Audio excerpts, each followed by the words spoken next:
ازيكم يا اصحابي، عاملين ايه؟ شكرا ليكم ان انتوا دعمتونا، واخص بالذكر استاذ محمد اللي دعمنا هو واصحابه. اشكركم كلكم، بحبكم كلكم. والنهارده معانا حكايه جديده. دي في ايه النهارده؟ ايه الزحمه دي يا خروف؟ ما دي حاجة اسمها الجمعة البيضة يا بقرة. احنا جمعتنا كلها بيضة يا اخويا. ايه الجمعه البيضة دي؟ ده يوم بيعملوه البني آدمين آخر جمعة في نوفمبر، وده يوم بيجي يوم مرة واحدة في السنة، وفي خصومات وتخفيضات على المنتجات. وانت جبت الكلام ده منين يا خروف؟ سمعت ست فيفي بتحكي المسعد وتقول لها تعالي نروح الجمعة البيضة نشتري شوية حاجات في التخفيضات.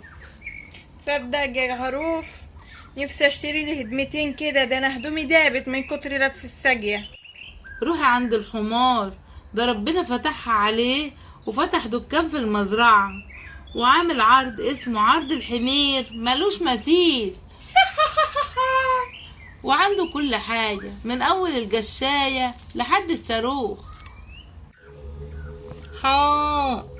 قرب يا بقرة، قرب يا حمار، أفضل الأسعار عند أجدع حمار. البرسيم النهاردة بجنيه، وبكرة مش هتلاقي تتعشى بيه. عرض الحمير ملوش مثيل. مساء الخير يا فندم، تأمريني بحاجة اجيبها لحضرتك؟ هي انا اول مرة حد يحترمني. بقول لك يا اخويا، عندك بادي مقاسي؟ مقاسك كام يا مدام؟ اكس اكس كاو. ابعتلي احلى بادي لاحلى بقرة. انت بتبص لي؟ لا، هو كده كلام الحمير كله ذوق خطير.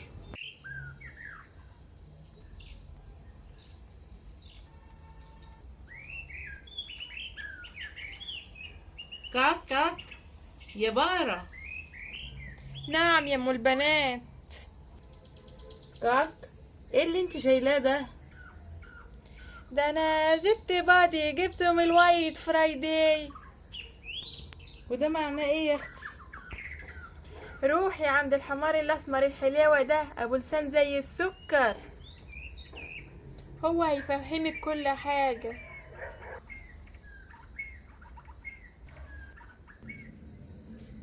تعالي يا بط يا وزة يا حلوة، انت وبناتك الحلوين دول. عندك عرض البامبرز بتاع البطات الحلوين دول؟ كله موجود. وبكده كل الحيوانات اشترت حاجات ورجعت بيتها مبسوطة، والحمار كسب فلوس كتير. يا ريت تقولولنا على افكار جديدة في الكومنتات.